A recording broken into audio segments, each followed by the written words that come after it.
Hello everyone, I am Jonathan Little. I'm here today with episode 303 of Weekly Poker Hand, and today we have a game featuring players from the Philadelphia Flyers. I believe these are all ex-players. That's a hockey team for those who don't follow hockey. To be fair, I don't follow hockey much, so I don't know who any of these people are, but it's pretty cool that Poker Night is making these celebrity home games where they just bring in a bunch of people who are famous in various very niches, I guess. And so it's pretty neat. I like what Poker Night's doing. If you want to check out all the other various games they put together, like I was on one where they had winners of Survivor, right? That kind of stuff is cool. And Poker Night in America is doing great work. Check out their YouTube channel. You can just search on YouTube Poker Night in America. They have loads of content. It'll come right up. So here we have Favorito, under the gun. Pocket tens, seems like a nice, easy hand to raise. They're playing 5-5, no limit. I do think it's also nice that they keep these games reasonably sized. They're not playing like gigantic stakes. The stakes that the players are playing for are like for fun, right? The goal is not to invite people who don't play poker so much onto your game and then have them lose $100,000, right? That's not what they're trying for. The goal here is to attract people to watch the show based on the personalities at the table as opposed to the size of the stakes, because I'm not going to say anyone can put together a very high-stakes cash game, but it's actually kind of tough to put together a cash game of, celebrities. So anyway, Favorito raises under the gun. Carcillo on the button with ace-6 offsuit calls. And look, I recognize these players do not play poker for a living or anything like that, but we're still going to critique them as if they are. And ace-6 offsuit here is a hand that you should either re-raise or fold, and you should basically always fold it. And the reason is because Favorito, from early position, this is only 6 minutes into the stream, or into the TV show, so it's not like they've been playing for forever. Favorito, we have to presume he's reasonable. He's probably not raising with a whole lot of garbage. So if he's not raising a whole lot of garbage, much of his range is going to dominate ace-6. So do you really want to be calling with a hand that is easily dominated? And the answer is just absolutely not. So you'd rather re-raise as a bluff, or you'd rather just fold. One of my biggest leaks as a young poker player is I would play any ace, because hey, the ace is the best hand in the deck. When you make a top pair, it's usually good. But that's not true. Whenever a lot of money goes in the pot, you're in bad shape. Folds around to Asham in the small blind with pocket nines, who likes to just call. And I like the just call. Some people think that they must 3-bet all of their hands that are decently strong, but I generally disagree with this, especially from out of position when you are facing an early position raise. This is a spot where if Favorito's decent, he's raising with the decently strong pairs, like, pocket sixes or better, which right there you're not in great shape. And then a bunch of big cards, which are roughly flipping against you. And if you re-raise, the big cards are going to continue if they're suited, which most of them will be. And the better pairs are going to continue. And if he does have a smaller pair, he's set mining. So you don't really want to be building the pot here. You'd much prefer to just call, see a cheap flop, try to get a set or a decent pair, and then go from there. Schultz in the big blind correctly folds the jack to offsuit. So we see a three-way flop here.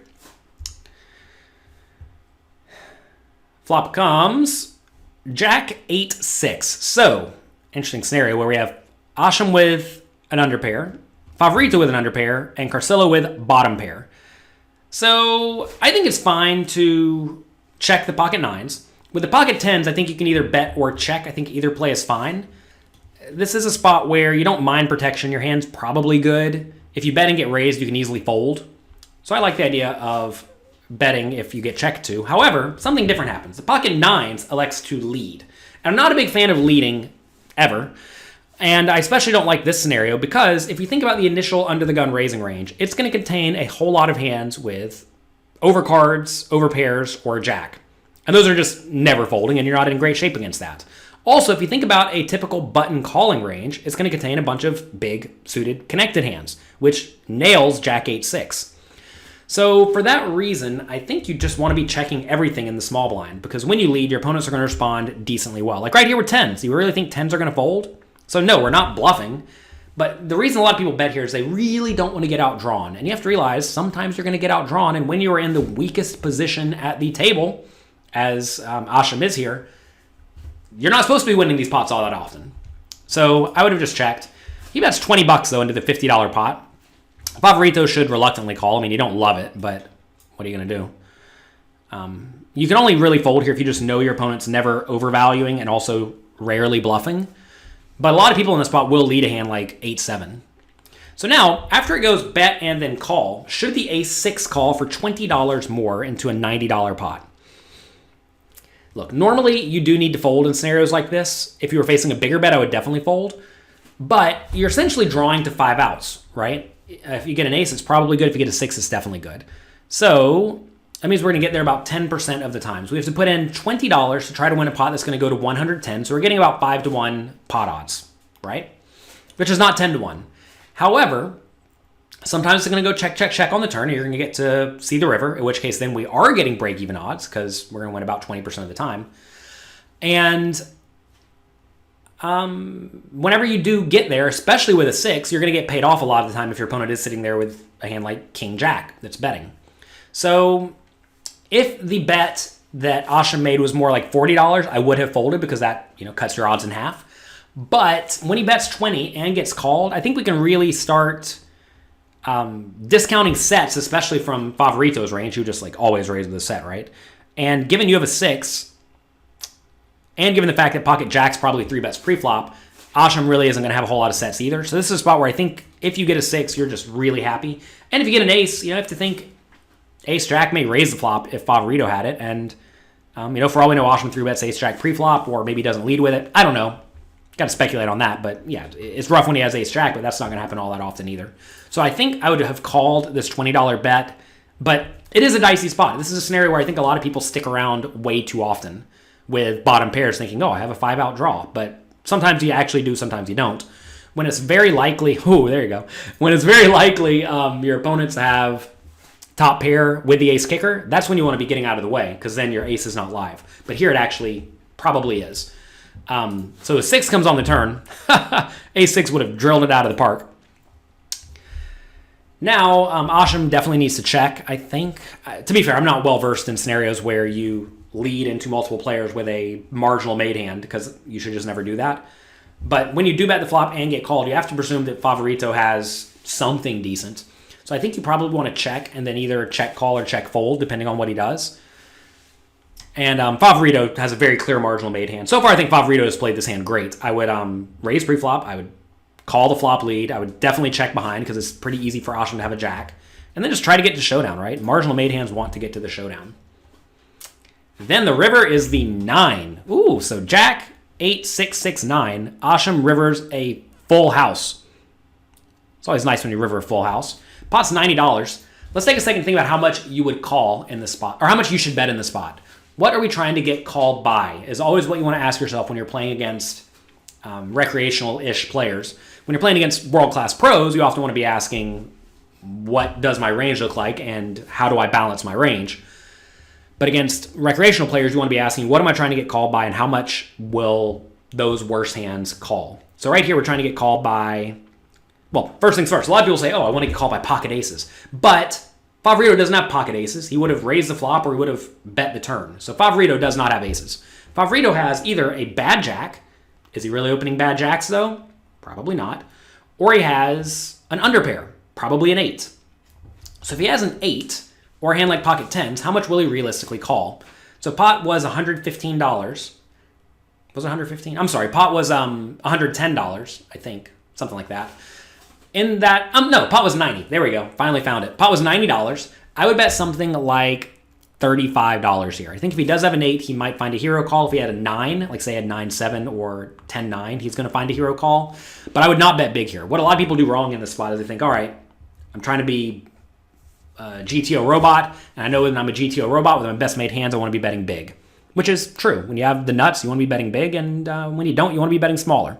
But in this scenario, we're trying to get called by a very marginal range. So when you're trying to get called by a very marginal range, you should be very inclined to use small-ish bet sizes, unless you know that your opponent's just an extreme calling station, which I presume these players don't know about each other. So I like a small bet of about $35.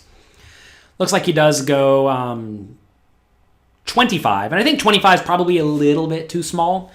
And it may sound like I'm nitpicking, and every once in a while I'll have a student who's a little bit, I don't know if I'm trying to come up with the right word. It's like emotional. They basically think that anytime you tell them they're doing something slightly wrong, that's just terrible. But look, I'm just trying to give the players the best advice I possibly can. When you bet $10 more here, It may not even seem like a big deal, but that $10 more will result in you winning some amount more long term. And if you play this scenario over and over and over again over the course of a year, betting $10 more in the spot may account to like an additional $500 in your pocket every year. And there are a lot of little tiny spots like this where if you just bet a little bit more or a little bit less, it either adds more to your winnings or detracts from your losses when you do lose. And that kind of thing really does add up in the long term. This is no limit hold'em, right? It's important to realize you get to bet any amount, and choosing the right bet size is very, very, very difficult. But it is very, very important. So anyway, he bets 25 here. I think if he bets 35, he gets called basically equally as often, so he doesn't like start making some of those hands fold, and he just would have won 10 more bucks. Think of it like, hey, 10 more dollars, we can go buy a beer. Think about it however you want to think about it. Do you want to give away $10? No. So learn proper bet sizing and use it accordingly. So anyway, pocket tens now has a pretty rough decision. I realize he basically snap called, but on Jack 8, 6, 6, 9, I think it's probably okay to call. Given you don't know anything about your opponent could just be like overvaluing an 8 or a 9. Yeah, they're going to have a jack there a lot of the time, but 25 into a $140 pot, you have to be good like 1 in 5.5 times. You probably are, especially if you don't know how your opponents play. I'm always a little bit call happy early in sessions to try to figure out what they're doing, right? Because when he does show up with 9s here, you actually learn a lot. You learn that he just led with 9s into 2 people on Jack 8, 6, right? If he shows up with Ace Jack, then, well, you learned he leads top pairs. So you learn things about your opponents when you get to see the showdown, and you don't when you fold. But also, I do think 10s is at least like kind of an acceptable call. It's close. Don't get me wrong. It's a close spot. But I do think 10s is probably an okay spot to call, given he bet this 25 bet size. Notice if he did bet something like 90, though, for almost the size of the pot, then I think the 10 should easily fold, which would have not worked out nearly as well for Asham. So that's going to be it for today. Hope you enjoyed this episode of Weekly Poker Hand. Thanks to the Philadelphia Flyers for having their players come. Thanks to Rivers Casino. And thanks to Poker Night in America for letting me use their content. Check out their YouTube channel. You can search on YouTube, Poker Night in America. It'll come right up. And, presumably you're already on my YouTube channel. Click like, click subscribe. That goes a long way to helping me help other people who want to improve their poker skills. So good luck in your games. Have fun. And I'll talk to you next time.